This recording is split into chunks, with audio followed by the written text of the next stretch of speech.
আমাদের জীবনের প্রথম ফরজ হচ্ছে পড়াশোনা করা। যে যত বেশি কনস্ট্রাকটিভ সিলেবাসে পড়াশোনা করবে তার অন্তর্দৃষ্টি তত বেশি সুদূর প্রসারী হবে ইনশাআল্লাহ তাআলা, এবং তার আমল আরো সুন্দর হবে, তার ব্যবহার সুন্দর হবে, চরিত্র সুন্দর হবে, তার মনুষ্যত্ব ভালো হবে, তার দ্বারা সমাজ, দেশ, রাষ্ট্র, উম্মাহ ভালো কিছু পাবে ইনশাআল্লাহ। অশিক্ষিত মূর্খ জনগণকে দিয়ে রাষ্ট্রের কোনো কাজ নাই, আছে? তবে শিক্ষাটা হতে হবে এমন জ্ঞান, ইকরা বিসমি রাব্বিকাল্লাযী খালাক, পড়ুন আপনার সেই রবের নামে যিনি আপনাকে সৃষ্টি করেছেন। যে জ্ঞান আপনাকে আপনার স্রষ্টা, ওদের ভাষা ব্যবহার করে বলছি, আপনার ইলাহ আল্লাহর দিকে নিয়ে যাবে, সেটাই প্রকৃত জ্ঞান। যে জ্ঞানটা আপনাকে আল্লাহ থেকে দূরে সরাচ্ছে দিন দিন, এটা জ্ঞান নয়, এটা জাহেলিয়াত। আমি কি বুঝাতে পারছি? এবার আপনি চিন্তা করে দেখেন যে আপনার জ্ঞানটা আপনাকে কি আল্লাহর দিকে নিয়ে যাচ্ছে নাকি আল্লাহ থেকে দূরে সরাচ্ছে। এরপরে আপনি চিন্তা করবেন আপনি প্রকৃত জ্ঞানী কিনা।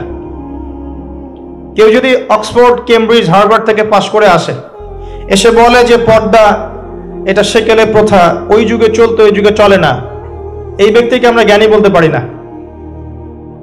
কেউ যদি বাইরে থেকে বড় ডিগ্রি এসে বলে যে ইসলাম আসলে এই যুগে চলে না, ওই যুগে চলতো, সুদের মধ্যেই আছে অগ্রগতি আর প্রগতি,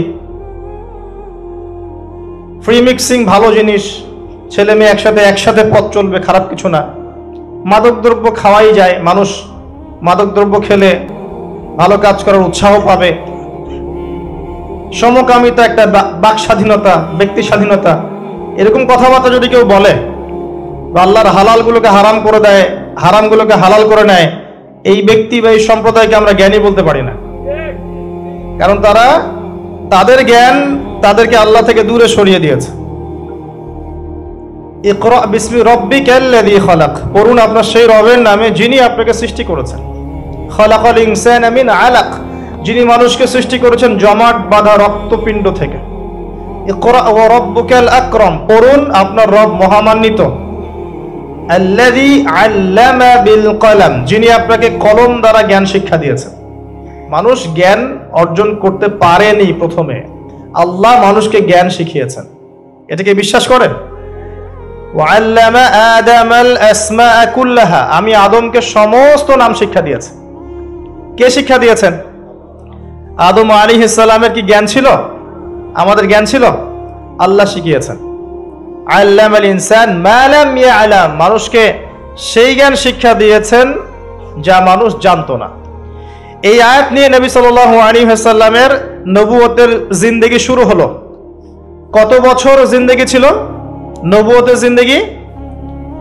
বলতে পারবেন? 23 বছর।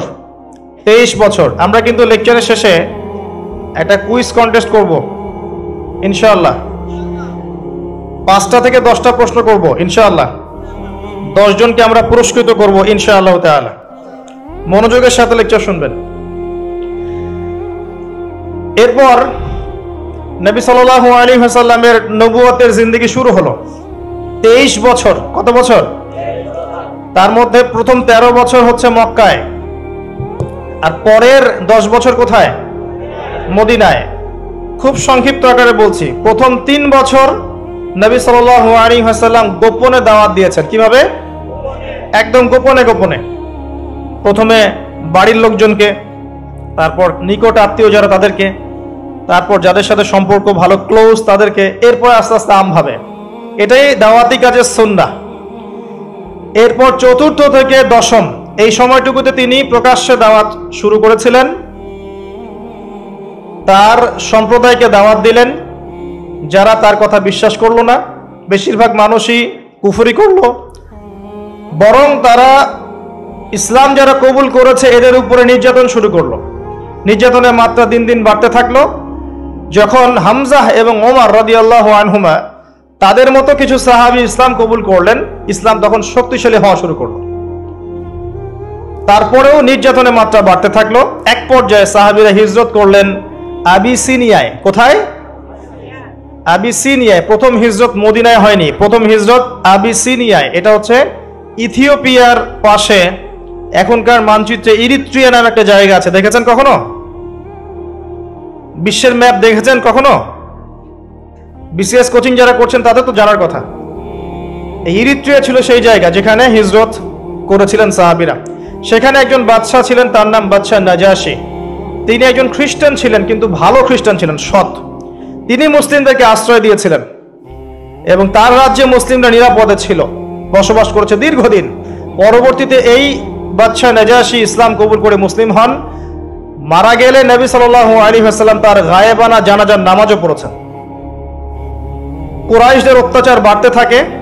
এক পর্যায়ে নবী সাল্লাল্লাহু আলাইহি ওয়াসাল্লাম তায়েফে হিজরত করেন, চেষ্টা করেন তায়েফবাসীকে বোঝানোর জন্য। তায়েফের লোকজন সাড়া দেয়নি, উল্টা নবী সাল্লাল্লাহু আলাইহি ওয়াসাল্লামকে রক্তাক্ত করেছিল। তিনি ফিরে আসেন মক্কায়। আবারও মক্কায় ফিরে আসার পরে অল্প দিনের ব্যবধানে, বেশি দিন না, মাত্র অল্প দিন, 3 দিন 7 দিন, কেউ বলেছে 3 মাস, এইটুকু ব্যবধানে প্রথমে চাচা আবু তালেব, তারপরে স্ত্রী খাদিজা রাদিয়াল্লাহু আনহা, তারা ইন্তেকাল করেন। এবং নবী সাল্লাল্লাহু আলাইহি ওয়াসাল্লামের এই শেষ আশ্রয়স্থল আবু তালেব, সেটাও শেষ হয়ে যায়।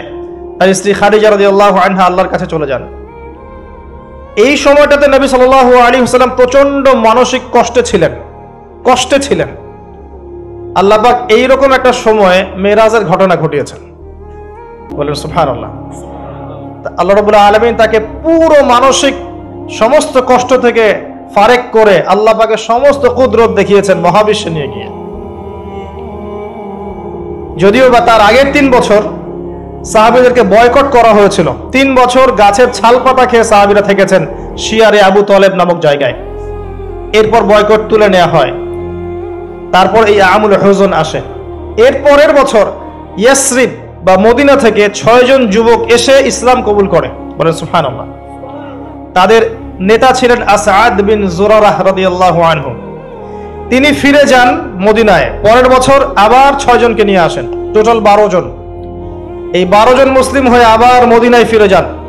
এই 12 জনের সাথে আল্লাহর নবী সাল্লাল্লাহু আলাইহি ওয়াসাল্লাম একজন সাহাবীকে পাঠিয়ে দেন দায়ী হিসেবে। তার নাম মুসআব বিন উমাইর রাদিয়াল্লাহু আনহু। মুসআব বিন উমাইর রাদিয়াল্লাহু আনহু। প্রশ্ন কিন্তু আসবে, ভালো করে মনে রাখতে থাকেন। এরপরে মুসআব বিন উমাইর রাদিয়াল্লাহু আনহু এই 12 জন সাহাবীর সাথে যান মদিনায়। মদিনার আগের নাম ছিল ইয়াসরিব। কি নাম? ইয়াসরিব। এর পরের বছর মোট 75 জন, 73 জন পুরুষ আর 2 জন নারী, আউস এবং খাজরাজ গোত্রের, তারা আসেন। এসে নবী সাল্লাল্লাহু আলাইহি ওয়াসাল্লামের হাতে হাত রেখে বায়াত করেন। মহিলারা হাতে হাত রাখে নাই, পুরুষেরা হাতে হাত রেখেছিল। আমাদের নবীজি মহিলাদের হাতে কখনো হাত রেখে বায়াত করার নাই। এখন অনেক ভণ্ড পীর দেখা যায় মহিলাদের হাতে হাত রেখে বায়াত করাচ্ছে। মহিলারা হাত ধরে বায়াত করাতে হয়? মহিলারা মৌখিক বায়াত করবে। তো 75 জন সাহাবী এসে ইসলাম কবুল করে আবার চলে যান মদিনায়। এই যে 75 জন ইসলাম কবুল করলেন, মদিনার বিশাল একটা জনগোষ্ঠী, কিন্তু 75 জন কম নয়, কারণ ওইখানে জনসংখ্যা এত বেশি ছিল না।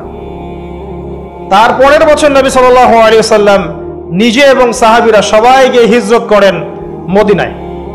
কথা বুঝতে পারছেন? এই যে নতুন একটা রাষ্ট্রের জন্ম হলো। মক্কা থেকে সবাই এখন মদিনায়, মক্কায় ঘরবাড়ি ছেড়ে দিয়ে নিঃস্ব হাতে, খালি হাতে, আল্লাহর উপর তাওয়াক্কুল করে।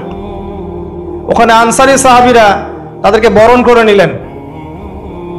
এমন ভাবে বরণ করলেন যে কারো যদি 2টা জমি থাকে, একটা জমি দিয়ে দিয়েছেন, কারো 2টা বাড়ি থাকলে একটা বাড়ি দিয়ে দিয়েছেন।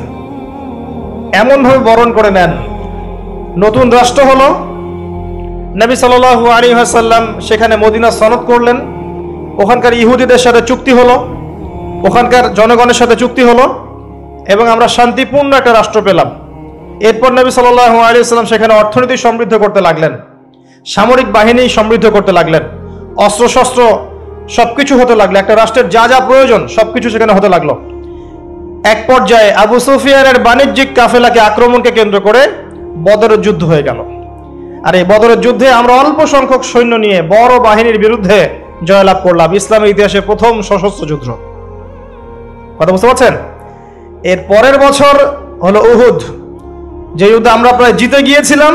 আমাদের একটা ভুলের কারণে সাময়িক বিপর্যয়ের সম্মুখীন হলাম। আমরা উহুদের সাময়িক বিপর্যয়ের সম্মুখীন হলাম।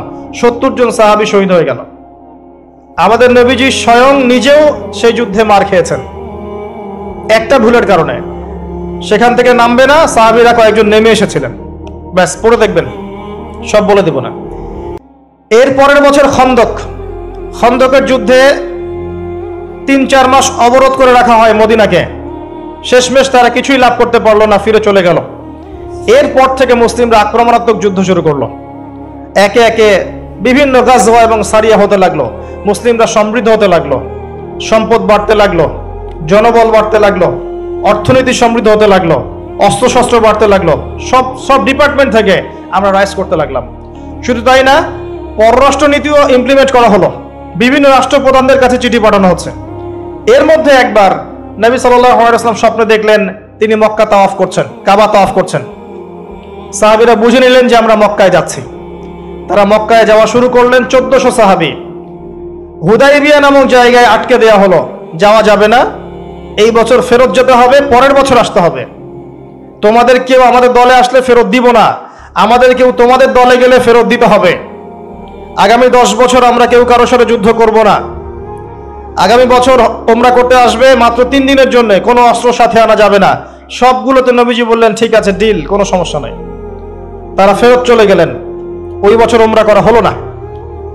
নবীজি ফেরত গিয়েই খায়বার আক্রমণ করলেন। খায়বার ইহুদিরা ছিল, ইহুদিদেরকে পরাজিত করা হলো। খায়বার মুসলিমদের দখলে চলে আসলো। এর আগে আরো 2টা ইহুদি কওমকে সেখান থেকে, মদিনা থেকে বহিষ্কার করা হয়। একটা বনু নাজির, একটা হচ্ছে বনু কাইনুকা। আর খন্দকের যুদ্ধে বহিষ্কার করা হয় বনু কুরাইজাকে। এরা সবাই খায়বারে আশ্রয় নিয়েছিল। খায়বারকে আক্রমণ করে ইহুদিদেরকে আরব উপদ্বীপ থেকে বের করে দেওয়া হলো। তার পরের বছর হচ্ছে মক্কা বিজয়। নবী সাল্লাল্লাহু আলাইহি ওয়াসাল্লাম মক্কা বিজয় করলেন। মক্কার সমস্ত মূর্তিগুলো ভেঙে ফেললেন। বেলাল রাদিয়াল্লাহু আনহু কাবা ঘরের উপর উঠে আযান দিলেন। নবীজি সবাইকে মাফ করে দিলেন। দলে দলে মানুষ ইসলাম কবুল করলো। সূরা নাসর নাজিল হলো, ইজা জাআ নাসরুল্লাহি ওয়াল ফাত। সূরা মাইদার 3 নম্বর আয়াত নাজিল হলো। এরপর নবীজি মদিনায় ফিরে গেলেন। তার মাঝে হুনাইনের যুদ্ধ হয়েছে, এর আগে একটা মোতার যুদ্ধ হয়েছে, তারপর একটা তাবুক যুদ্ধ হয়েছে। ব্যাস, এরপরে মদিনায় ফিরে গিয়ে মাত্র 81 বা 83 দিন নবীজি বেঁচে ছিলেন। এরপরে তার শেষ রোগ শুরু হলো এবং মারা যাওয়ার কয়েকদিন আগে তিনি বলে গেলেন, আমার কবরকে উপাসনার জায়গা বানাবে না, আমার কবরকে উপাসনার জায়গা বানাবে না। আরব উপদ্বীপ থেকে ইহুদিদেরকে বহিষ্কার করবে, রাষ্ট্রদূতরা আসলে সম্মান করবে, দাস দাসীর প্রতি খেয়াল রাখবে, নামাজের হেফাজত করবে। আর অনেক নসিহত তিনি করে গেলেন। তিনি বলে গেলেন তার আগে বিদায় হজের ভাষণে, তোমরা সবাই ভাই ভাই, সাদার উপর কালো, কালোর উপর সাদা, ধনীর উপর গরিব, গরিবের উপর ধনী, আরবের উপর অনরব, অনরবের উপর আরব, কোনো ভেদাভেদ নাই। তোমরা সবাই আদম সন্তান, আদম মাটির সন্তান। নবীজি বললেন সাল্লাল্লাহু আলাইহি ওয়াসাল্লাম, সাহাবীরা, আমি কি তোমাদের কাছে আমার অর্পিত দায়িত্ব পালন করেছি, পৌঁছে দিয়েছি? সাহাবায়ে কেরাম বললেন, হ্যাঁ, আমরা সাক্ষ্য দিয়েছি আপনি পৌঁছে দিয়েছেন। নবীজি বললেন, আল্লাহুম্মা ফাশহাদ, আল্লাহ আপনি সাক্ষ্য থাকেন আমি আমার দায়িত্ব পৌঁছে দিয়েছি। এভাবে তার জীবনটা শেষ হয়ে যায়। এই হলো সংক্ষিপ্ত সিরাত, ডিটেইলস পড়বেন। এর মধ্যে একটা ঘটনা, যখন কষ্টের মধ্যে ছিলেন নবী সাল্লাল্লাহু আলাইহি ওয়াসাল্লাম, তখন কিসের ঘটনা ঘটেছে? মেরাজ। এবং নবী সাল্লাল্লাহু আলাইহি ওয়াসাল্লামকে আল্লাহ পাক শেষ সীমা থেকে আল্লাহ পাকের জ্ঞান শুরু হয়। অতএব এটাকেই চূড়ান্ত জ্ঞানের মানদণ্ড মনে করার কোনো কারণ নাই। আমাদের মধ্যে একটা শিরকি আকীদা ঢুকে গেছে এখন। এটা একটা শিরকি আকীদা। সেটা হচ্ছে যে কোনো বিষয় যদি বৈজ্ঞানিকভাবে প্রমাণিত না হয়, কোরআন সুন্নাহয় থাকলেও মনে করি এটার অস্তিত্ব নাই। এটা আমাদের সাইকোলজিক্যাল সমস্যা। এখন এই জেনারেশনের বেশি সমস্যা, কারণ তারা পড়াশোনা করতে করতে মনে করছে সব কিছুকেই বিজ্ঞান দিয়ে প্রমাণ করতে হবে। তুমি তো তোমার আত্মাকেই প্রমাণ করতে পারবে না। একটা মানুষ হাঁটছে রাস্তা দিয়ে, পড়ে গেল, ডেড, এরকম হচ্ছে না? তাহলে কি এমন ছিল তার দেহের মধ্যে, বের হয়ে চলে গেল, সে ডেড? বলবে হৃদযন্ত্রের ক্রিয়া বন্ধ হয়ে মারা গেছে। তা ক্রিয়াটা বন্ধ হলো কিভাবে? কে হুকুম করলো? কার আদেশে বন্ধ হলো? কে নিয়ে গেল রুহটা, আত্মাটা? তো এগুলো তো ব্যাখ্যা করতে পারবে না। সো এই কনসেপ্ট থেকে বের হয়ে আসতে হবে যে প্রত্যেকটা বিষয় বিজ্ঞান দিয়ে প্রমাণ হলে পরেই বিশ্বাস করবো, না হলে করবো না। এটা ঠিক নয়। কোরআন এবং সুন্নাহ যা আছে এটা চূড়ান্ত। এর বাইরে যা আছে এটা যদি কোরআন সুন্নাহর সাথে মিলে যায় আমরা গ্রহণ করব, কোনো সমস্যা নাই। কিন্তু না মিললে আমরা কোশ্চিনকালও সেটা মানতে রাজি নই। আসুন, নবী করিম সাল্লাল্লাহু আলাইহি ওয়াসাল্লাম বলেছেন এক শ্রেণীর স্পেশাল ফেরেশতা আছেন, মালায়েকা, নূরের তৈরি, আলোর তৈরি, আলো দিয়ে তৈরি। নূর দিয়ে তৈরি, যারা নিঃসন্দেহে আলোর বেগের চেয়ে বেশি বেগে ভ্রমণ করতে পারেন, নিঃসন্দেহে। আচ্ছা, তো তারা স্পেশালি এই দরুদগুলোকে সংগ্রহ করেন, দরুদ এবং সালাম এটাকে সংগ্রহ করেন, করে নবী সাল্লাল্লাহু আলাইহি ওয়াসাল্লাম পর্যন্ত পৌঁছে দেন।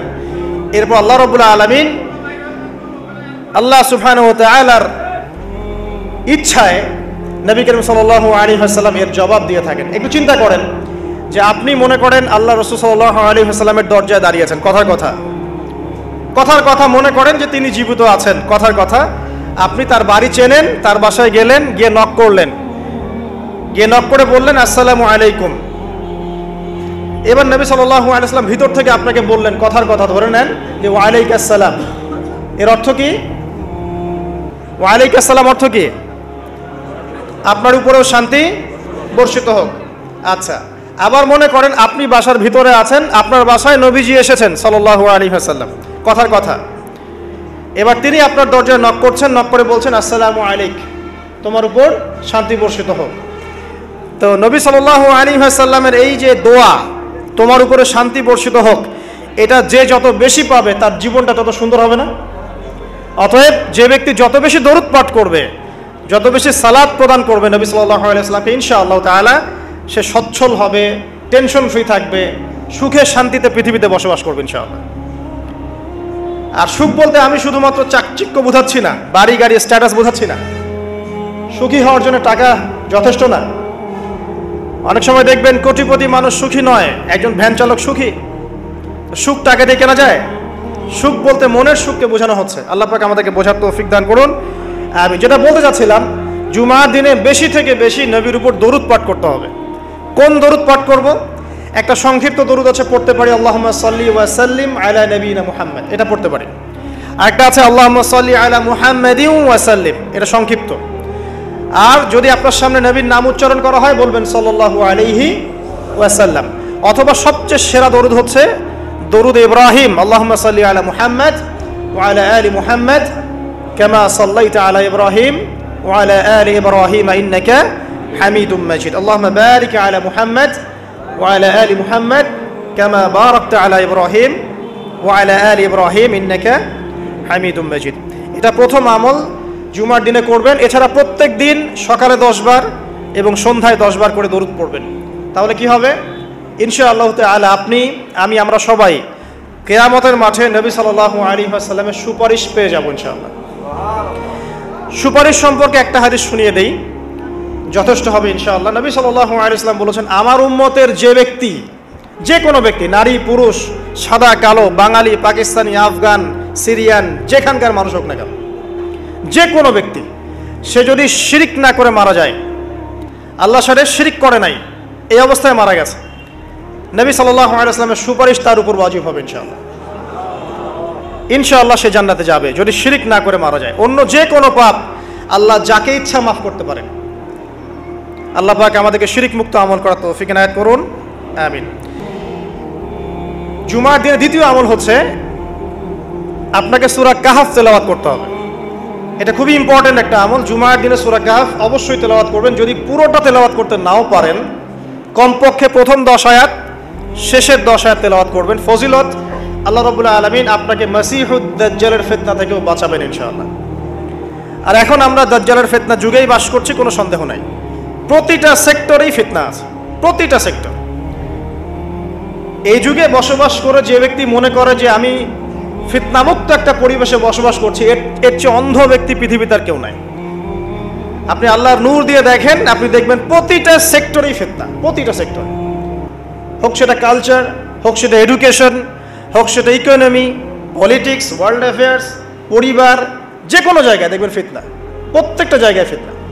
তো এই ফিতনার যুগে বসবাস করে যদি আমরা নিরাপদ থাকতে চাই, তাহলে সূরা কাহফ তেলাওয়াত করতে হবে, কমপক্ষে প্রথম 10 আয়াত এবং শেষ 10 আয়াত। আল্লাহ পাক তৌফিক এনায়েত করুন, আমিন। আরেকটা আমল বলবো জুমার দিনে, সেটা হলো যে জুমার দিনে বেশি বেশি দোয়া করবেন আল্লাহর কাছে, কারণ এই দিনে 2টা সময় আছে, এই সময় দোয়া কবুল হয়ে যাবে ইনশাআল্লাহ তাআলা। আরেকটা আমল বলতে চাই, যদিও সেটার সময় আপনাদের আজকে চলে গেছে, সেটা হলো জুমার দিনে যে ব্যক্তি সকাল সকাল গোসল করে, আমি আরেকদিন খুতবায় বলেছিলাম, সকাল সকাল গোসল করে, আর্লি মর্নিং মসজিদে চলে আসে, আতর সুগন্ধি ব্যবহার করে, উত্তম কাপড় পরে, সবচেয়ে সেরা কাপড়টা পরে। মসজিদে আসার সময় আমরা দেখি যে সবচেয়ে নর্মাল কাপড়টা পরে আসি, এটা ঠিক নয়। আমরা এখানে আল্লাহর সাথে সাক্ষাৎ করতে এসেছি।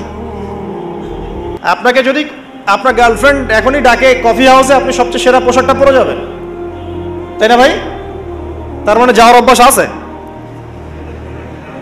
বা কোনো বিশেষ ব্যক্তি যদি আপনাকে ডাকে, এমপি হোক, মন্ত্রী হোক, বা কোনো ব্যারিস্টার, কোনো স্যার, কোনো জজ, আপনাকে একটা কনভারসেশনের জন্য ডাকলো, আপনি সবচেয়ে সেরা পোশাকটা পরে যাবে, তাই না? আপনার সামর্থ্য অনুযায়ী সবচেয়ে সেরা পোশাক পরতে হয় মসজিদে আসার সময়। খুযু যিনাতাকুম ইনদা কুল্লি মসজিদ, আল্লাহ পাক বলেছেন প্রত্যেকবার যখন মসজিদে আসবে তখন সেরা পোশাকটা পরে আসবে। তো জুমার দিনে সবচেয়ে উত্তম পোশাক পরে আসবেন। আসার পর সকাল সকাল গোসল করে সুগন্ধি ব্যবহার করে পায়ে হেঁটে যে ব্যক্তি আসে এবং ইমামের এই যে কাছাকাছি বসে, ইমামের কাছাকাছি বসার পরে খুতবা মনোযোগের সাথে শ্রবণ করে এবং খুতবার মাঝখানে কোনো কথা বলে না, কাউকে ডিস্টার্ব করে না। এরপর ইমামের সাথে নামাজ আদায় করে। এই ব্যক্তির আমল নামায় যে নেকি লেখা হবে, নবীজি বলছেন সে যে প্রত্যেক পদক্ষেপ ফেলে এখানে এসেছে তার বিনিময়ে, একটা পদক্ষেপের বিনিময়ে 1 বছরের নফল রোজা আর 1 বছরের নফল তাহাজ্জুদের নেকি তার আমল নামায় লিখে দেওয়া হবে ইনশাআল্লাহ। এই কাজগুলো আমরা জুমার দিন খুব সহজেই করতে পারি। আল্লাহ পাক আমাদের জুমাকে মূল্যায়ন করার তৌফিক দান করুন। আর দেখবেন আমরা জুমাটাকে উপলব্ধি করি কিভাবে, এনজয় করি কিভাবে। এই দিনে বিয়ের অনুষ্ঠান, এই দিনে পার্টি, এই দিনে ডিজে, এই দিনে অমুক, এই দিনে সাউন্ড বক্স বাজতেছে, এই দিনে পিকনিক, এই দিনে বনভোজন। জুমার দিনের ফজিলতটা যে অনেক বেশি, এটা শয়তান আপনাকে দুনিয়ার চাকচিক্য দিয়ে ভুলিয়ে দিয়েছে। দুনিয়ার চাকচিক্য দিয়ে শয়তান আপনাকে জুমার ফজিলতটা ভুলিয়ে দিয়েছে। মনে রাখবেন, যত কাজ জুমার দিনের বাইরে। জুমার দিনটা হচ্ছে আমাদের সংস্কৃতি, ইবাদত করার সংস্কৃতি। একটা কথা মনে পড়লো, বলে ফেলি, যে একটা বিষয় মাথায় ঘুরপাক খেত সবসময় ছোটবেলা থেকে, যে আল্লাহ পাক ইসলাম কেন নাজিল করলেন, মানে ইসলাম আমাদেরকে দিয়েছেন কেন আল্লাহ রাব্বুল আলামিন। আমরা জানি এটা কমপ্লিট কোড অফ লাইফ, সব বিষয়ের সমাধান আছে, এভরিথিং ইজ অল রাইট, কিন্তু একটা মনের শান্তি পাওয়ার মতো উত্তর পাচ্ছিলাম না। উত্তরটা আমরা এই বয়সে এসে বুঝতে পারছি, সেটা হচ্ছে আল্লাহ পাক আমাদেরকে দ্বীন ইসলাম দিয়েছেন কি জন্য জানেন? যাতে আমরা জীবনটাকে উপভোগ করতে পারি।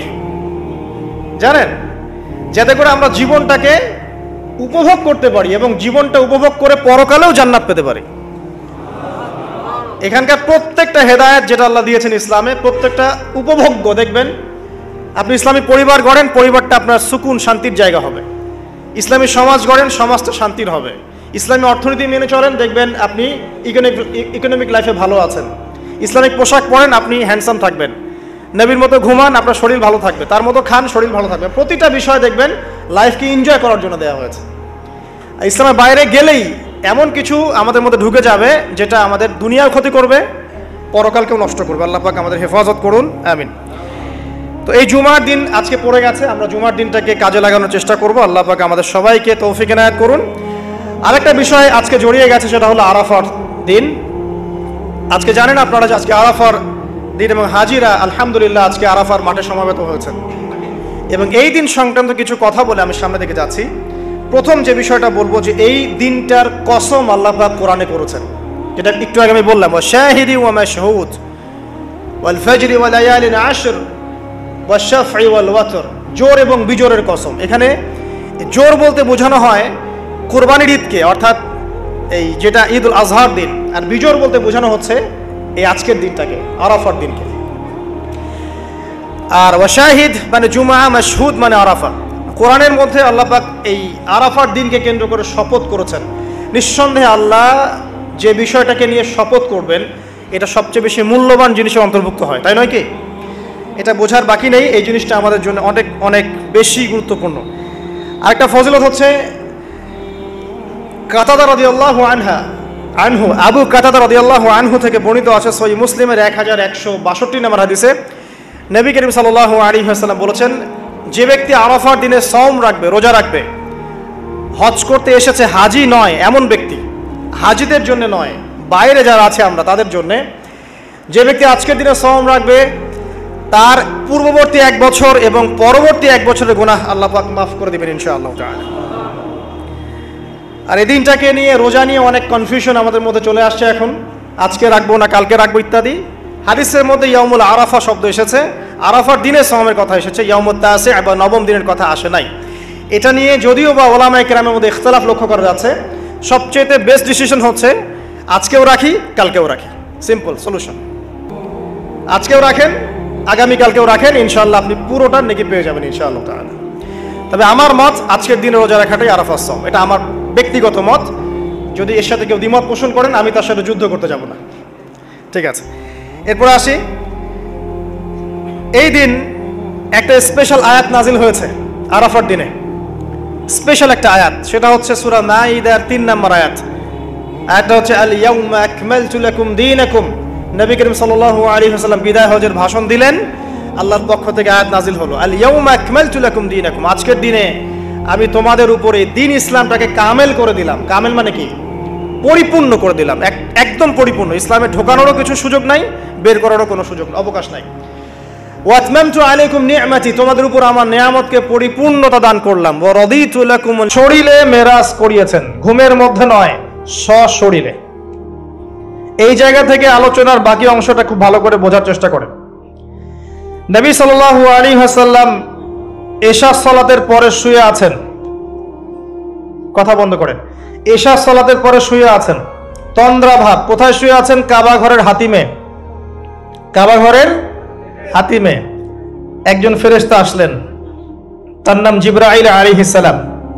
নবীজিকে শুইয়ে দিলেন, নবীজিকে শুইয়ে দিয়ে এই যে বুক, গলার নিচ থেকে এই নাভি পর্যন্ত চিরে ফেললেন। কলিজা এটা বের করা হলো, একটা পাত্র আনা হলো, এই পাত্রের মধ্যে ছিল ঈমান এবং প্রজ্ঞা। এগুলো কিন্তু কোনো গল্প নয়, এগুলো সবগুলো বাস্তব সত্য ঘটনা। এটা নবী সাল্লাল্লাহু আলাইহি ওয়াসাল্লামের জীবনে ঘটেছে।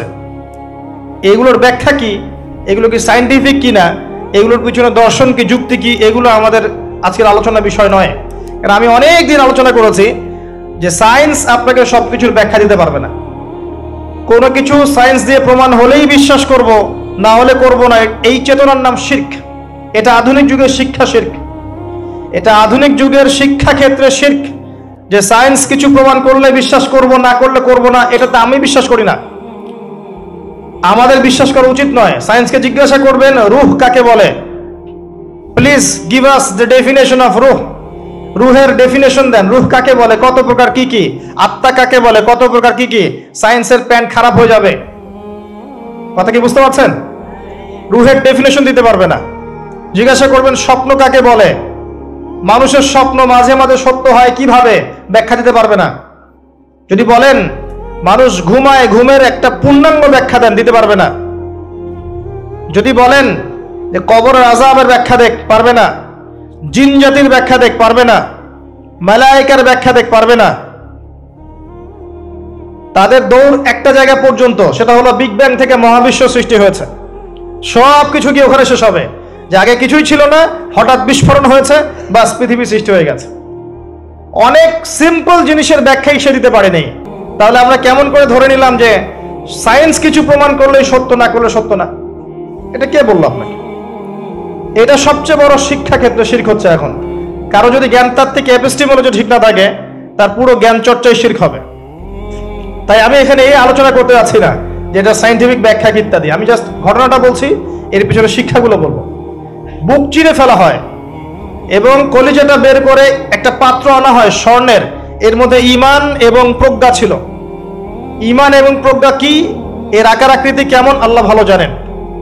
সবকিছু সায়েন্টিফিক হবে না যে কঠিন তরল বায়বীয়। কঠিন তরল বায়বীয় বাইরে অনেক কিছু আছে যেটা সায়েন্স জানে না, কথা কি বুঝতে পারছেন? অনেক কিছুই আছে, কঠিন তরল বায়বীয় বাইরেও অনেক কিছু আছে যেটা সায়েন্স ব্যাখ্যা করতে পারবে না।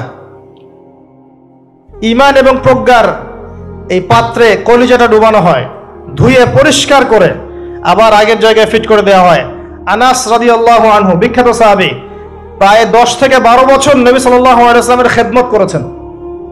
তিনি বলেছেন, আমি আল্লাহ রাসূলের বুকের মধ্যে এই যে বুক চিরে ফেলা, সিনা চাক, এই দাগটা আমি দেখেছি, বুকের মধ্যে দাগ ছিল। এরপর নবী সাল্লাল্লাহু আলাইহি ওয়াসাল্লামের সামনে একটা বাহনকে আনা হয়, এই বাহনের নাম হচ্ছে বোরাক। কি নাম? গাধার চেয়ে একটু বড়, খচ্চরের চেয়ে একটু ছোট, এর নাম হচ্ছে বোরাক। এই বোরাকে নবী সাল্লাল্লাহু আলাইহি ওয়াসাল্লামকে উঠতে বলা হয়। তিনি উঠতে গেলে বোরাক একটু পার্ট নিয়েছে, ভাব নিয়েছিল আর কি। ভাব নেওয়া বোঝেন? মাঝে মাঝে আমরা ভাব নেই না? কখনো মেয়েদের বিউটি কন্টেস্ট দেখেছেন? ফ্যাশন শো দেখেন নাই? টিভিতে অ্যাডভার্টাইজ দেখেন নাই? কে দেখে নাই? এটা তো সবাইকেই দেখতে হয়। কার চোখে পড়েনি? মনে হবে যে মানুষকে ভয় দেখাচ্ছে। এই যে ভাব, বোরাক একটা ভাব নিয়েছিল। তো জিবরাইল আলাইহিস সালাম বোরাককে বলছেন যে শোনো, তোমার পিঠে মুহাম্মদ সাল্লাল্লাহু আলাইহি ওয়াসাল্লামের চেয়ে উত্তম কোনো মানুষ এখনো বসে নাই, আর মুহাম্মদ সাল্লাল্লাহু আলাইহি ওয়াসাল্লামের চেয়ে প্রিয় এবং সম্মানিত মহান কোনো ব্যক্তি আল্লাহর কাছে নাই। অতএব তুমি এত পার্ট নিও না। তখন বোরাক ঘামতে শুরু করে। আমি যে কথাগুলো বলছি এগুলো সহিহ বুখারীর মধ্যে আছে, সহিহ মুসলিমের মধ্যেও আছে এবং অন্যান্য সিরাতের গ্রন্থগুলোর মধ্যে আছে। আমি এক জায়গায় করে কথাটা বলার চেষ্টা করছি। এরপর বোরাক ছুটতে শুরু করে। নবীজি বলছেন বোরাকের ছোটার গতিটা এমন ছিল যে আমরা আমাদের দৃষ্টি যতদূর পর্যন্ত যায় সে তার একটা পা অতদূর পর্যন্ত ফেলছে। এখনকার রকেটগুলোর গতি দেখেছেন? এই মহাবিশ্ব যত অভিযান, আমাদের ধারণা যে এই মেরাজের ঘটনাকে কেন্দ্র করেই হয়েছে। এই থিওরিগুলো ওরা পেত না। মহাবিশ্বের এই আকাশ ভেদ করে যাওয়া যায়, এই যে কনসেপ্টটা, এই কনসেপ্টটা কিন্তু নবী সাল্লাল্লাহু আলাইহি ওয়াসাল্লাম মেরাজের আগে কখনো হয়নি। একমাত্র ঘটনা পৃথিবীতে যে পৃথিবীর কোনো মানুষ 7 আকাশের উপরে গিয়েছেন, আল্লাহর সাথে কথা বলে এসেছেন। সুবহানাল্লাহ। এমনকি কোনো নবীর ক্ষেত্রেও এটা হয়নি, কোনো নবীর ক্ষেত্রেও নয়। এবার এই বোরাক চলে গেল বাইতুল মাকদাস। এটা কোথায়? বাইতুল মাকদিস, বাইতুল মাকদাস না, বাইতুল মাকদিস। বিভিন্ন মানুষ বিভিন্ন উচ্চারণ করে। এটা হচ্ছে প্যালেস্টাইন। কোথায়? নাম শোনেন নাই? আর প্যালেস্টাইন নিয়ে তো যথেষ্ট বলেছি এই বয়সে, আলহামদুলিল্লাহ। তবে মূল বিষয়টা এখনো বলা হয়নি, সেটা ইনশাল্লাহ আস্তে আস্তে আসবে। এতটুকু শুনেন, প্যালেস্টাইন হচ্ছে শেষ জামানার সবচেয়ে ইম্পর্টেন্ট জায়গা। সারা পৃথিবীতে যত জায়গা আছে এগুলো চাইতে সবচেয়ে ইম্পর্টেন্ট জায়গা হচ্ছে শেষ জামানায় প্যালেস্টাইন বা ফিলিস্তিন এবং জেরুজালেম। সারা পৃথিবীর সমস্ত কর্মকাণ্ড আখিরুজ্জামানে এই জেরুজালেমকে কেন্দ্র করে হবে। এই কারণেই জিউসরা সেখানে ঘাঁটি গেড়েছে। এটাই সেই জায়গা যেখানে ঈসা ইবনে মারিয়াম ইসলামী খেলাফত কায়েম করবেন অচিরেই ইনশাআল্লাহ। এটাই সেই জায়গা যেখানে মাসিহুদ দাজ্জালকে হত্যা করা হবে। আর দাজ্জালের চেয়ে বড় কোনো ফিতনা এই উম্মার জন্য নেই। কোন সূরা আপনাকে বাঁচাবে দাজ্জাল থেকে? সূরাতুল কাহফ। জীবনে একবারও পড়েছেন? হাত উঁচু করেন। অর্থসহ পড়েছেন? আলহামদুলিল্লাহ। 10টা আয়াত, প্রথম 10, শেষের 10 মুখস্থ করতে হবে। আল্লাহ পাক তৌফিক এনায়েত করুন। তিনি গেলেন বাইতুল মাকদিস। সেখানে গিয়ে দেখলেন মসজিদের মধ্যে একজন ব্যক্তি সালাত আদায় করছেন। দেহের গড়নটা একটু লম্বা এবং চুলগুলো কোকড়ানো, কানের লতি পর্যন্ত, রুগ্ন একটু। তাকে বলা হচ্ছে ইনি হচ্ছেন মুসা আলাইহিস সালাম, সালাত পড়ছেন। এখন কিভাবে সালাত পড়ছেন, জীবিত না মৃত নাকি বারজাখে, আমরা ব্যাখ্যা করতে পারবো না। যা তিনি দেখেছেন তাই বলেছেন, আমরা বিশ্বাস করেছি। সামি'না ওয়া আতা'না। যেমনটা আবু বকর সিদ্দিককে বলা হয়েছে রাদিয়াল্লাহু আনহু, আপনি কি মেরাজের ঘটনা বিশ্বাস করেন? আল্লাহ রাসূল সাল্লাল্লাহু আলাইহি ওয়াসাল্লাম এক রাতের মধ্যে বাইতুল মাকদিস গিয়েছেন, সেখান থেকে আরশে আজিম, আবার ফিরে এসেছেন, ওযুর পানি গড়িয়ে পড়ছে। আবু বকর সিদ্দিক তিনি বলছেন, এর চাইতেও বড় কথা তো আমি বিশ্বাস করি, সেটা হলো আসমান থেকে কোরআন তার উপর নাজিল হচ্ছে প্রতিনিয়তই। যে আল্লাহ তার উপর কোরআন নাজিল করতে পারেন, তাকে আসমানে নিয়েও যেতে পারেন, এটা অবিশ্বাস করার কি আছে? এরপর থেকে তার নাম হয় কি? সিদ্দিক। তো আমরা ওই দিকে যাওয়ার চেষ্টা করি। নবীজি বলেছেন, ব্যাস সত্য। এবং এখানে ঢোকার আগে একটা পাথরের মধ্যে এই বোরাকটাকে বেঁধে রাখা হয়। আরেকজন ব্যক্তিকে দেখেছেন যার গড়ন ফর্সা এবং লালচে এই দুইটা কালারকে মিক্স করলে যেমন গায়ের রং হবে এমন, এবং চুলগুলো হচ্ছে অনেক সোজা, সিল্কি। সিল্কি শব্দটা আমি বুঝলাম, চুলগুলো অনেক সোজা, এটা আমার কথা। স্বচ্ছ ঝকঝকে চুল। তো গায়ের গড়নটা খুব বেশি লম্বাও না, খুব বেশি খাটোও না। নবীজিকে বলা হচ্ছে ইনি হচ্ছেন ঈসা ইবনে মারইয়াম। নবী সাল্লাল্লাহু আলাইহি ওয়াসাল্লাম আরেকজনকে দেখলেন যার গড়নটা হুবাহু নবী সাল্লাল্লাহু আলাইহি ওয়াসাল্লামের মতোই। এবার তাকে বলা হলো ইনি হচ্ছেন আদি পিতা ইব্রাহিম আলাইহিস সালাম। ইব্রাহিম আলাইহিস সালামের সাথে আমাদের নবী সাল্লাল্লাহু আলাইহি ওয়াসাল্লামের পুরো ফিজিক্যালিও মিল ছিল, এবং জীবনের যে গতি এখানেও মিল ছিল। হয়তোবা এই কারণেই আমরা দরুদ ইব্রাহিমে অন্য নবীর নাম না নিয়ে ইব্রাহিম আলাইহিস সালামের নামটা নিচ্ছি। আল্লাহু আলাম, আল্লাহ ভালো জানেন। যখন নবীর নাম আসবে সবাই কমসে কম সাল্লাল্লাহু আলাইহি ওয়াসাল্লাম টুকু বলবেন মনে মনে। এবার সেখানে নবী সাল্লাল্লাহু আলাইহি ওয়াসাল্লাম সমস্ত নবীদেরকে নিয়ে 2 রাকাত সালাত পড়লেন। তিনি ইমামতি করলেন। নবীদের ইমাম হচ্ছেন আমাদের নবী মুহাম্মদুর রাসূলুল্লাহ সাল্লাল্লাহু আলাইহি ওয়াসাল্লাম। আল্লাহ পাক আমাদের সবাইকে তার সুন্নাহগুলো আমল করার তৌফিক দান করুন। আমাদের প্রতিটা কাজ যেন তার সুন্নাহ মতো হয়, আল্লাহ পাক সে তৌফিক এনায়েত করুন। এরপর নবী সাল্লাল্লাহু আলাইহি ওয়াসাল্লামকে নিয়ে যাওয়া হচ্ছে আকাশে। প্রথম আকাশে, আকাশের দরজা আছে। এখন নাসা যদি আবিষ্কার করতে ব্যর্থ হয় আমাদের কিছু করার নাই, আকাশের দরজা আছে। ওরা যদি বলে জান্নাত জাহান্নামের ব্যাখ্যা কি, জান্নাত জাহান্নাম তো সায়েন্স প্রমাণ করতে পারছে না, তাহলে এগুলোর কি ব্যাখ্যা? আমরা বলবো এটা সায়েন্সের ব্যর্থতা, জান্নাত জাহান্নামের অস্তিত্বের ব্যর্থতা নয়, এটা সায়েন্সের ব্যর্থতা। আছে, খুঁজতে থাকেন, একদিন পাবেন ইনশাআল্লাহ। তবে পাওয়ার আগে যে কিয়ামত হয়ে যাবে এটা নিশ্চিত, পাওয়ার আগে কিয়ামতই হয়ে যাবে। আমরা কারেন্ট অ্যাফেয়ার্সে দেখেছিলাম কয়েকদিন আগে একটা গ্রহের সন্ধান পাওয়া গেছে। এই গ্রহটা ডায়মন্ড দিয়ে তৈরি, হীরার। এখন বিশ্ববাসী বিশ্বাস করছে হ্যাঁ হীরার গ্রহ আছে। কথা বুঝতে পারছেন? আল্লাহ পাক কোরআনে বলেছেন জান্নাতের মাটি হবে সোনার, আছে না, সোনার, মতির, জহরতের। তো যদি কখনো দেখবেন সায়েন্স বলে যে হ্যাঁ এমন একটা গ্রহ পাওয়া গেছে পৃথিবী থেকে কয়েক কোটি আলোকবর্ষ দূরে, গ্রহের নাম হচ্ছে JNAXYZ.000 অমুক, এদের নামগুলো এমন ভয়ঙ্কর হয় আর কি, তখন দেখবেন বিশ্বের মানুষ বিশ্বাস করছে। করবে না বিশ্বাস? নিশ্চিত বিশ্বাস করবে। আমাদের পুরো চিন্তাটাই এখন এমন, সায়েন্স বললে হ্যাঁ আমি হ্যাঁ, ও যদি বলে না আমি না। 20 সেকেন্ড হাত দাও, 20 সেকেন্ডই। মাস্ক না পড়লে যাবে না, ভাইরাস যাবেই না, পড়তেই হবে। 3 ফিট দূরে দাঁড়াও, 4 ফিট দূরে দাঁড়াও, ও যা বলবে তাই। এটা শিরক। মসজিদের মধ্যে আমরা বানরের মতো নামাজ পড়ছি, জাস্ট লাইক ডঙ্কিস, 4 ফিট দূরে দূরে এক একজন। সুবহানাল্লাহ। মাঝখানে কি শয়তানের জন্য? বাকি সবখানে এক জায়গায় একত্রিত হওয়া যাচ্ছে। মসজিদে গেলে 1000টা রেস্ট্রিকশন, কি সমস্যা? সমস্যা কোথায়? চেহারা ঢেকে নামাজ হয় মসজিদে? বড় বড় ওলামায়ে কেরামদের কাছে ফতোয়া নেন। একটা বিশ্বাস, একটা ভয়, একটা আতঙ্ক। আর কিছু কিছু মিডিয়ার কাজ হচ্ছে মানুষকে আতঙ্কিত করা। আজকে কয়টা মরলো, আজকে কয়টা আক্রান্ত হলো, আজকে কয়টা কি হলো। মানুষের সাইকোলজিক্যালি এমন, মানে মাইন্ডসেটটা তৈরি করা হচ্ছে এমন যে ভয়, আতঙ্ক। কেন ভাই, মরবেন না কখনো? সতর্ক থাকার নাম কি এরকম করা? সারা বিশ্বের মানুষকে ভয় দেখিয়ে আতঙ্কিত করে ফেলা হচ্ছে। আর ওইদিকে দেখেন যাদের যুদ্ধ করার যুদ্ধ করছে, যাদের যা কিছু করার তাই করছে। সারা ওয়ার্ল্ড অ্যাফেয়ার্স কি থেমে আছে? মানুষের দৃষ্টিভঙ্গিকে একদিকে ফোকাস করিয়ে দেয়।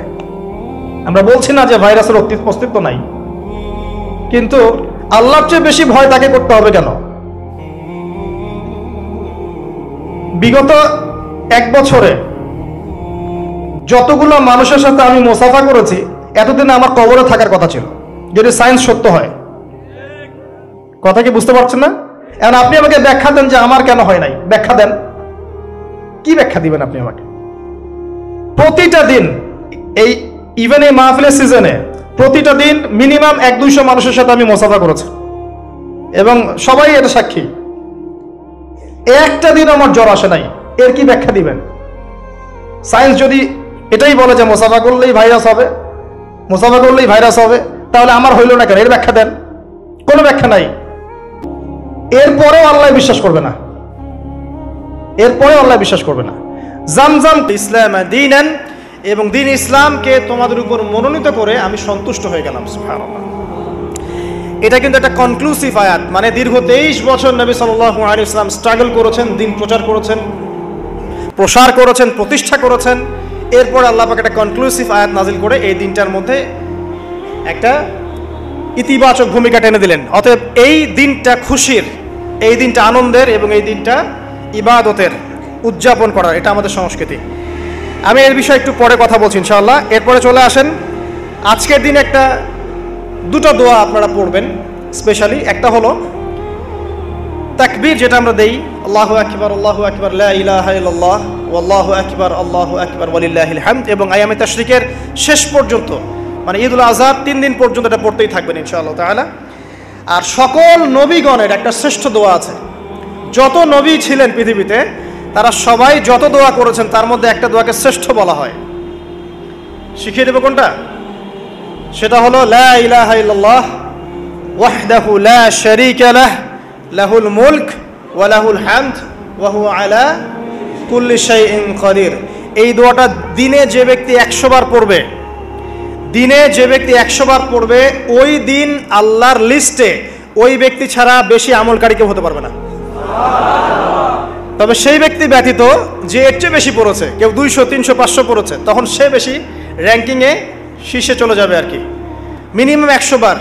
আরও ফজিলত হচ্ছে 100 বার যদি আপনি পড়েন, ওই দিন শয়তান আপনাকে স্পর্শ করতে পারবেন ইনশাআল্লাহ, এবং আপনার আমলনামা থেকে 100 গুনাহ মিটিয়ে ফেলা হবে, 100 নেকি লিখে দেওয়া হবে ইনশাআল্লাহ। অতএব আজকে আমরা এই দোয়াটা পড়তে পারি, লা ইলাহা ইল্লাল্লাহ ওয়াহদাহু লা শারীকা লাহ লাহুল মুলক ওয়া লাহুল হামদ ওয়া হুয়া আলা কুল্লি শাইইন কাদির। এরপরে আসেন, এই দিন একটা ফজিলত হচ্ছে, আজকের দিনটা হচ্ছে হজের দিন, হজ আকবরের দিন। আমরা অনেকেই হজটাকে তুচ্ছ মনে করি, অনেকের সামর্থ্য আছে কিন্তু হজ করতে যাই না। আছেন এমন মানুষ? দুনিয়ার চাকচিক্য নিয়ে ব্যস্ত আছে, কিন্তু হজ ফরজ হয়ে গেছে, সেই কবে হজ করতে যাই না।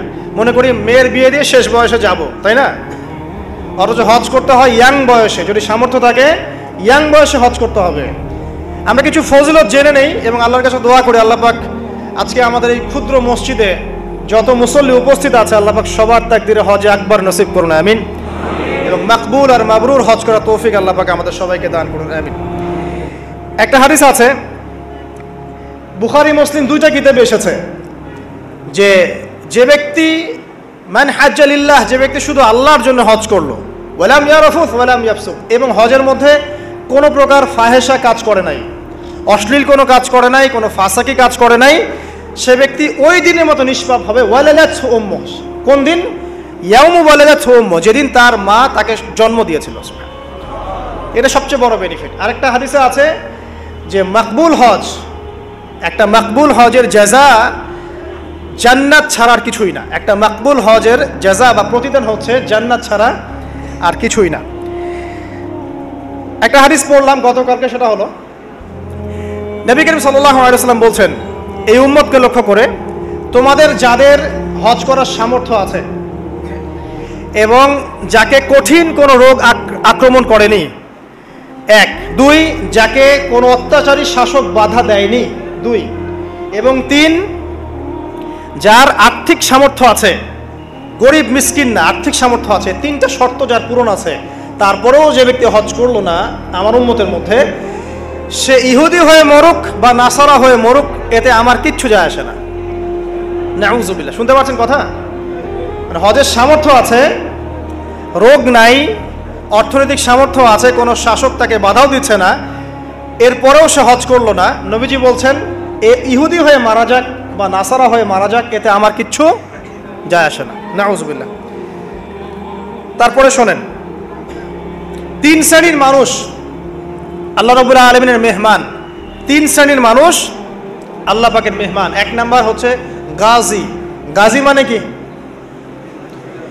ইসলামের জন্য যুদ্ধ করেছে, অন্য কোনো জন্য নয়, দিন ইসলামের জন্য যুদ্ধ করেছে, বিজয় লাভ করেছে, নাম কি? গাজী। এই ব্যক্তি আল্লাহর মেহমান। যেমন আবু বকর সিদ্দিক, ওমর, ওসমান, আলী রাদিয়াল্লাহু আনহুম, তারা ইসলামের জন্য যুদ্ধ করেছিলেন না, তারা তখন গাজী হিসেবে বেঁচে ছিলেন। ঠিক আছে। 2 নাম্বার হচ্ছে মুতামির, মানে ওমরাকারী, যে ব্যক্তি ওমরা করতে গিয়েছে সে আল্লাহর মেহমান।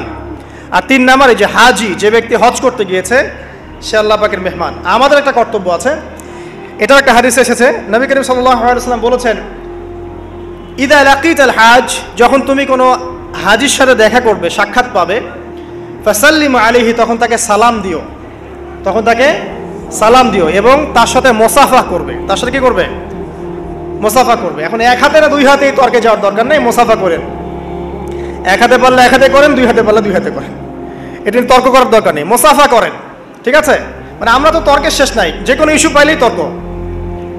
আরাফা নিয়ে তর্ক, তারাবি নিয়ে তর্ক, ঈদের তাকবীর নিয়ে তর্ক, হ্যাঁ, রাকাত সংখ্যা নিয়ে তর্ক, মোসাফা নিয়ে তর্ক, বাকি রাখছে কি সেটা জানি না। আর এই তর্কগুলো করতে করতে দেখবেন ইসলামের বেসিক জিনিসগুলোই নাই, গায়েব। ইসলামী না আছে খেলাফা, ইসলামী না আছে ইমারা, না আছে ইউনাইটেড কোনো ইসলামিক কমিউনিটি, না আছে ইসলামিক কোনো ইকোনমিক্সের বেস, না ইসলামিক কোনো মিডিয়া, না ইসলামিক কোনো কিছুই না। যা আছে প্রোটেস্ট্যান্ট ভার্সন, মানে নামাজ, রোজা, হজ, যাকাত, এগুলাই। আর এগুলো নিয়ে আমরা এখন তর্ক করছি। ব্যক্তি পর্যায়ে দিন আছে, বাকি বাইরে আর দিন নাই। মসজিদের মধ্যে আসবে পাক্কা নামাজি, মসজিদ থেকে বের হয়ে গেল সুদখোর। তো আল্লাহ হেফাজত করুক আমাদেরকে। আমাদের বড় বড় ইস্যুগুলো নিয়ে বেশি কথা বলা উচিত। মোসাফা 1 হাতে হবে না 2 হাতে, এর জন্য কি জান্নাত জাহান্নামের ফয়সালা হয়ে যাবে? তাই মনে হয় আপনাদের? সুবহানাল্লাহ। একজন বলছে ইশারা করতে হবে তাশাহুদে এভাবে, আরেকজন বলছে একটু নড়াতে হবে। এই মাসআলাটার জন্য কি আপনার জান্নাত জাহান্নামের ফয়সালা হয়ে যাবে মনে হচ্ছে আপনার?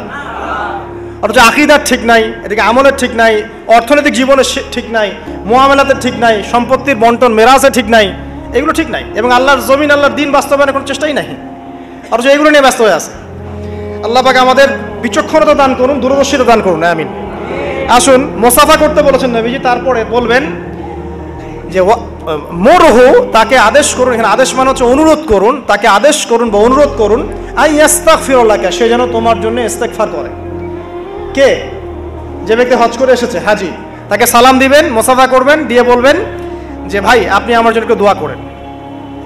কারণ ফাইন্নাহু মাগফুরুন লাহ, কারণ সে ব্যক্তি একজন ক্ষমাপ্রাপ্ত মানুষ। তবে একটা বিষয়, মানুষের সম্পদ আত্মসাৎ করে সুদের টাকা দিয়ে, ঘুষের টাকা দিয়ে, প্রতারণা, বাটপাড়ি, দুর্নীতির টাকা দিয়ে হজ করতে গিয়ে কতটুকু মাগফুর হয়ে আসা যাবে, এটা একটা প্রশ্নবিদ্ধ বিষয়। তো এই বিষয়গুলোকে ক্লিয়ার করে হজ করতে যাওয়া উচিত। আল্লাহ পাক আমাদেরকে তৌফিক ইনায়াত করুন, আমিন। এই দিনের একটা প্রতিশ্রুতি আছে। কি প্রতিশ্রুতি? আয়েশা রাদিয়াল্লাহু আনহা থেকে সহিহ মুসলিমে এসেছে এবং জাবের রাদিয়াল্লাহু আনহু থেকে ইবনে হিব্বানের 3853 নম্বর হাদিসে এসেছেন। আল্লাহ রাব্বুল আলামিন এই দিনে হাজিদেরকে দেখে বলেন, যারা আরাফার মাঠে এসেছেন তাদেরকে দেখে বলেন যে আমার এই বান্দারা দূর দূরান্ত থেকে সফর করে এখানে এসেছে, ওদের চেহারাগুলো তাকিয়ে দেখো, ক্লান্ত, ক্লিষ্ট, চুলগুলো এলোমেলো, পরিশ্রান্ত, তারা আমার রহমতের প্রত্যাশী, অথচ তারা কেউ আমার আযাব দেখে নাই। হে ফেরেশতারা, তোমরা সাক্ষী থাকো, আমি তাদের সবাইকে মাফ করে দিলাম। এবং নবী সাল্লাল্লাহু আলাইহি ওয়াসাল্লাম বলছেন যে আজকের দিনে যত মানুষকে আল্লাহ পাক জাহান্নাম থেকে মুক্তি দিবেন, অন্য কোনো দিনে এত মানুষকে আল্লাহ পাক মুক্তি দিবেন না। আল্লাহ পাক আমাদেরকে সবাইকে জাহান্নাম থেকে মুক্তি দান করুন, আমিন। তো শেষ যে বিষয়টার দিকে টাচ করে আমি কনক্লুশনের দিকে যাব, সেটা হলো উম্মতে মুহাম্মাদির জন্য আজকের দিনের মধ্যে স্পেশাল কি বলেন তো? এটা হচ্ছে আমাদের মূল পয়েন্ট। আজকের দিনে ফজিলত জানলাম, আমরা আমলগুলো জানলাম, সব ঠিক আছে, কিন্তু আমাদের জন্য আসলে স্পেশাল কি জিনিস? আমাদের জন্য আজকের দিনে স্পেশাল যে বিষয় সেটা হলো আজকের দিনে দিন ইসলাম পূর্ণতা লাভ করেছে। ইসলামের পূর্ণতা দিবস আজকে। 23 বছর দিন ইসলাম প্রচার করার পরে আজকের দিন আল্লাহ পাক বলেছেন দিন পূর্ণ করে দিলাম। ইহুদিরা বলছিলেন যে আজকের দিন এই আয়াতটা যদি আমাদের উপর নাজিল হতো আমরা তাহলে ঈদ পালন করতাম। নবীজি বললেন এটা আমাদের ঈদের দিনই, এটাও আমাদের ঈদের দিন, কোনো সমস্যা নেই। তো আমাদের সবচেয়ে ইম্পর্টেন্ট জায়গা এটা যে আজকের দিনে দিন ইসলাম পূর্ণতা লাভ করেছে। এখন ইসলাম যে পূর্ণতা লাভ করলো, এই দিবসটা কতজন জানে যে আজকের দিন ইসলাম পূর্ণতা লাভের দিন? আমরা অনেক দিবসের কথা জানি, আন্তর্জাতিক দিবস, জাতীয় দিবস, পারিবারিক দিবস, জন্মদিন, মৃত্যুদিন, হ্যাঁ, অনেক দিবসের কথা আমরা জানি। ইসলামের পূর্ণতা দিবস কতদিন জানেন? কতজন জানেন? দেখেন সাংস্কৃতিক আগ্রাসন কোথায় আপনার মূল জায়গাটা নিয়ে যাওয়া হয়েছে। শেকড় ভুলে গেছে মানুষ এখন। মানুষ শেকড় ভুলে বিদেশিদের সংস্কৃতি লালন করছি, কোনো কোনো ক্ষেত্রে বিদেশি প্রভুদের দাসত্ব করছি। 23 বছর নবী সাল্লাল্লাহু আলাইহি ওয়াসাল্লাম দিনের জন্য অক্লান্ত মেহনত করেছেন। ওয়াহি আসার পর থেকে প্রথম 3 বছর গোপন দাওয়াত দিয়েছেন, একদম গোপনে গোপনে দাওয়াত দিয়েছেন। আবু বকর, ওসমান, ওমর, আলী এরকম কিছু সাহাবী ইসলাম কবুল করেছেন। আস্তে আস্তে দাওয়াত প্রচার লাভ করেছে। যত প্রসার হয়েছে তত মানুষের অত্যাচার বেড়েছে। এক পর্যায়ে তাকে সাহাবী থেকে আবিসিনায় হিজরত করতে পাঠাতে হয়েছে। তারপর তিনি তায়েফে গিয়েছেন, ওখান থেকে রক্তাক্ত হয়ে মক্কায় এসেছেন। আবার সেখান থেকে ইয়াসরিব মদিনায় গিয়েছেন। ইয়াসরিবের মানুষ ইসলাম কবুল করেছিল। তারা নবী সাল্লাল্লাহু আলাইহি ওয়াসাল্লামকে আশ্রয় দিলেন, সাহাবীদেরকে আশ্রয় দিলেন। নবীজি সেখানে গিয়ে একটা ইসলামিক কমিউনিটি গড়লেন, মসজিদে নববী গড়লেন, সেখানে অর্থনীতি স্ট্রং করলেন, সেখানে একটা ইমারা গঠন করলেন, সেখানে একটা জামাআ গঠন হলো। এরপরে যখন মুশরিকরা তাদেরকে আক্রমণ করতে শুরু করলো, তখন বদরের যুদ্ধ হয়ে গেল। তারপর উহুদ, তারপর খন্দক, তারপর আপনার এই যে হুদাইবিয়া, খাইবার, হতে হতে চলতে থাকলো। এক পর্যায়ে পররাষ্ট্রনীতি অ্যাপ্লাই করলেন। রোমের সম্রাটকে দাওয়াত দিচ্ছেন, মিশরের মুকাউকিয়াসকে দাওয়াত দিচ্ছেন, পারস্যের খসরুকে দাওয়াত দিচ্ছেন, সব জায়গায় দাওয়াতি কাজ ছড়িয়ে পড়তে লাগলো। 23 বছর অক্লান্ত পরিশ্রম। এক পর্যায়ে এই যে শেষে, একদম জীবনের শেষ পর্যায়ে এসে তিনি বিদায় হজ করলেন। একটাই হজ করেছেন তিনি, নবী সাল্লাল্লাহু আলাইহি ওয়াসাল্লাম একটা হজই করেছেন জীবনে। এবং সেই হজের দিন যখন এই ভাষণ তিনি দিচ্ছেন, তখন আল্লাহ পাক এই আয়াতটা নাজিল করে দিনটাকে পরিপূর্ণতা দান করলেন। আজকের দিনের মূল শেকড়টা কোথায় বুঝতে পারছেন? এই 23 বছরের দাওয়াতি জীবনের পরিসমাপ্তি এখানে। আজকের দিনের পরে আসলে পূর্ণাঙ্গ কোনো সূরা নাজিল হয়নি। সর্বশেষ নাজিল হয়েছে সূরা নাসর, ইযা জাআ নাসরুল্লাহি ওয়াল ফাতহ। এরপরে বিচ্ছিন্ন দুই একটা আয়াত নাজিল হয়েছে, কিন্তু পূর্ণাঙ্গ আর কোনো সূরা নাজিল হয়নি। আজকের দিনের পর নবী সাল্লাল্লাহু আলাইহি ওয়াসাল্লাম মাত্র 80 বা 83 দিন বেঁচে ছিলেন। সর্বশেষ যে কথাটা আমরা শুনবো এখন, সেটা হলো নবী করিম সাল্লাল্লাহু আলাইহি ওয়াসাল্লাম আজকের এই দিনে জনগণকে উদ্দেশ্য করে কিছু কথা বলেছিলেন। এই কথাগুলো বলে তিনি আজকের হজটা শেষ করেছেন। আমরা অনেকেই এই ভাষণটা সম্পর্কে জানি না। আমরা অনেক ভাষণ নিয়ে এখন গর্ব করি। নবী করিম সাল্লাল্লাহু আলাইহি ওয়াসাল্লামের এই যে সর্বশ্রেষ্ঠ ভাষণ, এটা কতজন জানেন? বিদায় হজের ভাষণ। কতজন জানেন বিদায় হজের ভাষণে নবী সাল্লাল্লাহু আলাইহি ওয়াসাল্লাম কি বলেছিলেন উম্মতকে? আমরা একটু আপনাদেরকে শোনাবো, শুনিয়ে ইনশাআল্লাহ লেকচারটা শেষ করব।